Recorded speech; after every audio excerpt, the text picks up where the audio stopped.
नमस्कार, आप देख रहे हैं पॉलिटिकल आइडिया और मैं हूं प्रदीप कुमार।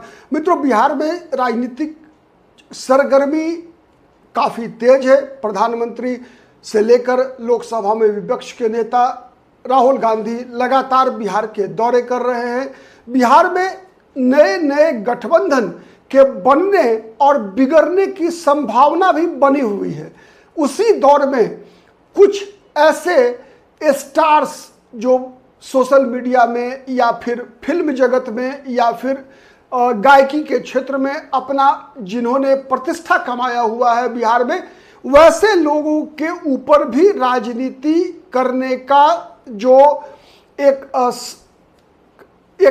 जो जिसे हम कह सकते हैं ना कि राजनीति करने का एक शौक, वो जो है उनके सर चढ़कर बोल रहा है। लोकसभा चुनाव में हमने देखा पवन सिंह ने किस प्रकार से बिहार के चुनाव की दिशा और दशा दोनों बदल डाली।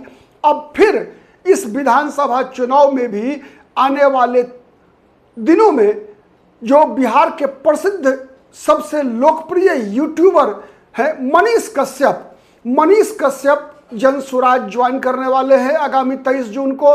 और उसके बाद चर्चा है जिस प्रकार से मनीष कश्यप की बातचीत भोजपुरी फिल्मों के सुपरस्टार पवन सिंह के साथ हुई है और पवन सिंह ने जिस प्रकार की इच्छा दिखाई है जनसुराज में शामिल होने का, तो आज सवाल यह है कि जब पवन सिंह भी जनसुराज में शामिल होने जा रहे हैं, मनीष कश्यप की बात हो रही है, उनका फाइनल हो चुका है। हमने देखा जब जनसुराज पिछले वर्ष 2 अक्टूबर को एक पार्टी के रूप में बन रही थी, उस दौरान भी कई सेलिब्रिटी के जनसुराज में शामिल होने की चर्चा थी। यहां तक चर्चा थी कि उस समय जो शिवदीप लांडे के भी जनसुराज में शामिल होने की चर्चा थी, वैसे उन्होंने अपनी पार्टी बना ली, लेकिन पार्टी की घोषणा करने के बाद से वो राजनीतिक क्षितिज से गायब है। तो क्या आने वाले दिनों में शिवदीप लांडे भी जनसुराज को ज्वाइन करेंगे?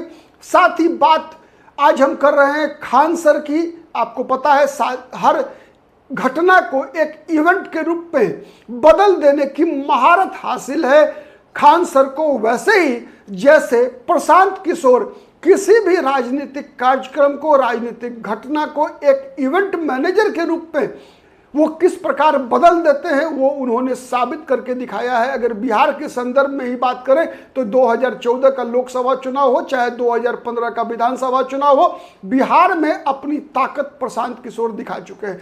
तो सवाल, आज का पहला सवाल हमारा यह है कि क्या जनसुराज ही वो जगह है जहां पर कि बिहार के बड़े सेलिब्रिटी इस प्रकार के जितने भी हैं सबको जगह मिल रही है? एक दूसरा कि क्यों नहीं ऐसे लोग अन्य दलों में अपना जगह बना पाते? वैसे मनीष कश्यप की बात करें तो वो बीजेपी में शामिल हुए थे, लेकिन फिर बीजेपी से बाहर आ गए। पवन सिंह भी लोकसभा चुनाव से पहले बीजेपी में शामिल हुए थे। बीजेपी से उनको आसनसोल से लोकसभा का टिकट भी मिल गया था, लेकिन परिस्थितियां ऐसी बदली कि पवन सिंह अंततः निर्दलीय चुनाव लड़े काराकाट से, और केवल काराकाट लड़कर खुद तो नहीं जीत पाए, लेकिन एनडीए के उम्मीदवार उपेंद्र कुशवाहा की हार निश्चित कर दी काराकाट में।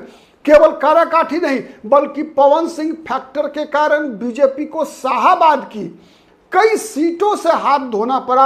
आप कह सकते हैं कि पवन सिंह का इंपैक्ट का असर बक्सर में पड़ा, पवन सिंह का असर सासाराम में पड़ा, पवन सिंह का असर आरा में पड़ा। ये 3 लोकसभा सीट ऐसे थे जहां पर कि भारतीय जनता पार्टी का उम्मीदवार था और भारतीय जनता पार्टी को पवन सिंह फैक्टर के कारण न केवल उपेंद्र कुशवाहा की हार झेलनी पड़ी, बल्कि बीजेपी को अपनी पार्टी के सिंबल पर लड़ने वाले 3 अन्य उम्मीदवारों की हार भी बीजेपी की हो गई। तो सवाल ये उठ रहा है कि जब 2 सवाल, एक तो सवाल है कि ऐसे लोग क्यों प्रशांत किशोर को चुन रहे हैं, तो उसका एक कारण इसी से निकल कर आ रहा है कि बीजेपी में ये लोग शामिल होते हैं लेकिन फिर बाहर आना पड़ता क्यों?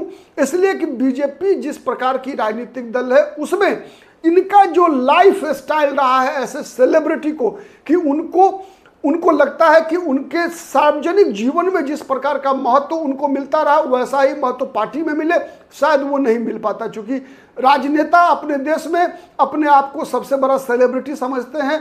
ऐसे जितने भी लोकप्रिय चेहरे होते हैं समाज के, चाहे वो फिल्म जगत के हो चाहे कहीं दूसरे क्षेत्र के हो, तो उनको वो स्थान नहीं मिल सकता जो आज की भाजपा में। एक जमाना था, याद कीजिए, जब शत्रुघ्न सिन्हा बहुत बड़े स्टार प्रचारक हुआ करते थे बीजेपी के, लेकिन बिहारी बाबू के नाम से वो चुनाव प्रचार किया करते थे बीजेपी का, लेकिन जब बीजेपी आगे बढ़ी तो शत्रुघ्न सिन्हा बीजेपी से बाहर हो गए।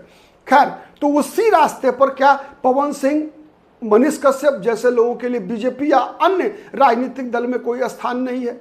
दूसरा कि क्या पवन सिंह और मनीष कश्यप जैसे चेहरे आने वाले चुनाव में क्या असर डालेंगे? विधानसभा चुनाव की अगर हम बात करें तो एक बात तो तय है कि मनीष कश्यप और पवन सिंह, अगर हम, चूंकि भविष्य की ओर देखने से पहले हमें इतिहास की तरफ देखना पड़ता है, मजबूरी है, क्योंकि इतिहास में ऐसा, अगर हम केवल इन दो चेहरों की बात करें, उसी दो चेहरे से और चेहरों का अनुमान लगाया जा सकता है कि हमने देखा कि किस प्रकार से पवन सिंह ने काराकाट में एक भोजपुरी प्राइड के रूप में चुनाव को कन्वर्ट कर दिया। मतलब भोजपुरी फिल्म जगत के, भोजपुरी गायकी के क्षेत्र में पवन सिंह एक बड़ा नाम है, तो उसका लाभ उनको मिला काराकाट में।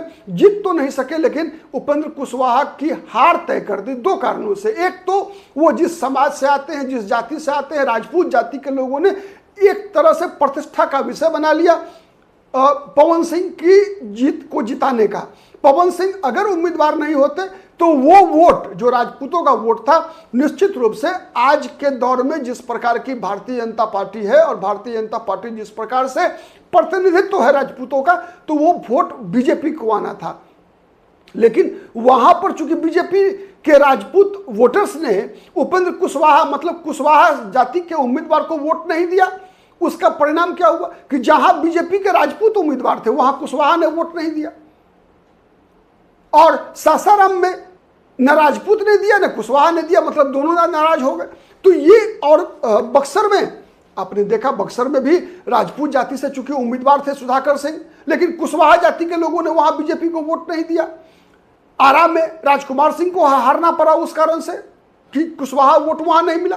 तो ये जो कुशवाहा और राजपूतों के बीच जो प्रतिद्वंदिता जन्मी, उसका असर पड़ा। वैसे ही तो जितने भी सेलिब्रिटी आते हैं तो एक क्षणिक आवेग होता है, वो लंबा नहीं चलता है, लेकिन क्षणिक आवेग होता है कि उसके प्रति एक जातिगत प्राइड या भाषा का प्राइड या फिल्मी प्राइड कह लीजिए, वो एक गौरव का विषय बन जाते हैं। और उस चुनाव में लोग क्षणिक आवेग में उस चेहरे के साथ, उस सेलिब्रिटी के साथ जाना पसंद करते हैं। तो अगर आने वाले विधानसभा चुनाव में भी ये सभी लोग, ऐसे जितने भी स्टार हैं, वो ठीक है राज्य स्तर पर चुनाव को प्रभावित नहीं करेंगे, 243 विधानसभा सीटों पर उसका असर नहीं होगा। लेकिन एक बात तय है, जैसे पवन सिंह फैक्टर, अगर जहां कहीं भी से वो विधानसभा चुनाव लड़ेंगे या प्रचार करेंगे तो उसका असर ये तो तय होगा कि उनकी जाति के, अपनी जाति के कुछ वोट्स को वो निश्चित रूप से प्रभावित करेंगे। तो इसका सीधा नुकसान एनडीए को होगा। वहीं मनीष कश्यप की भी बात कर ले तो मनीष कश्यप भी चंपारण के इलाके में, आपको पता है चंपारण का इलाका भारतीय जनता पार्टी के लिए सबसे मजबूत गढ़ के रूप में डेवलप हुआ। तब भी चंपारण में बीजेपी का प्रदर्शन जबरदस्त हुआ था। जब 2015 में जब नीतीश कुमार और आरजेडी कांग्रेस तीनों का तालमेल था, तब बीजेपी मात्र 53 सीटें जीत पाई थी पूरे बिहार में। तब भी सबसे बड़ी संख्या जो जीत कर आई थी वो चंपारण से जीत कर आई थी। उसका श्रेय याद कीजिए राधा मोहन सिंह को गया था। और वहां से जिस जाति से मनीष कश्यप आते हैं, वो जाति भूमिहार समाज, वो माना जाता है कि बीजेपी के पीछे चट्टान की तरह खड़ा है वो समाज। तो नहीं, मैं ये नहीं कह रहा कि राज्य स्तर पर उसका प्रभाव पड़ेगा, लेकिन चनपटिया से अगर वो विधानसभा का चुनाव लड़ते हैं मनीष कश्यप, तो चनपटिया के आसपास का जो 2, 4, 5 विधानसभा सीट है वहां पर प्रभाव निश्चित रूप से पड़ेगा। और जो मार्जिनल वोट से जीत हार वाली सीटें हैं वहां तो निश्चित रूप से प्रभाव पड़ेगा। और चूंकि जो एक तरह से दोनों गठबंधन के बीच, एनडीए और महागठबंधन के बीच जिस प्रकार की लड़ाई है, क्लोज फाइट है बिहार में, उस क्लोज फाइट में 5 से 10 सीट का भी अंतर आ जाना बहुत बड़ा फैक्टर होगा एनडीए के लिए। हाँ, ये बात तय है कि खुद ये लोग अगर जीत जाएं तो वो बहुत बड़ी बात होगी, पवन सिंह, मनीष कश्यप। लेकिन किसी भी गठबंधन को या किसी भी दल को हराने की क्षमता जरूर है इनके अंदर। तो चलिए देखते हैं। अभी तो चुनाव, अभी तो 3-4 महीने का समय बाकी है। अभी कितने स्टार्स आएंगे और फिर वापस भी हो सकते हैं, दोबारा रीअलाइनमेंट भी हो सकता है। इतिहास गवाह है। पिछले लोकसभा चुनाव का भी देखें अगर, तो लोकसभा के चुनाव के कुछ दिन पहले ही जब चर्चा चली कि मनीष कश्यप लोकसभा चुनाव लड़ना चाहते हैं बेतिया से, तो मनोज तिवारी को भेजकर बीजेपी ने मनीष कश्यप को बीजेपी में शामिल करा लिया। पवन सिंह पहले बीजेपी के टिकट पर लड़ना चाहते थे, टिकट भी मिल गया था, फिर टिकट किसी कारण से रद्द हुआ, उसके बाद वो निर्दलीय लड़ गए। देखते हैं, चुनाव काफी मजेदार होना है। और आज के लिए इस मुद्दे पर इतना ही। बहुत बहुत धन्यवाद। नमस्कार। जय हिंद, जय भारत।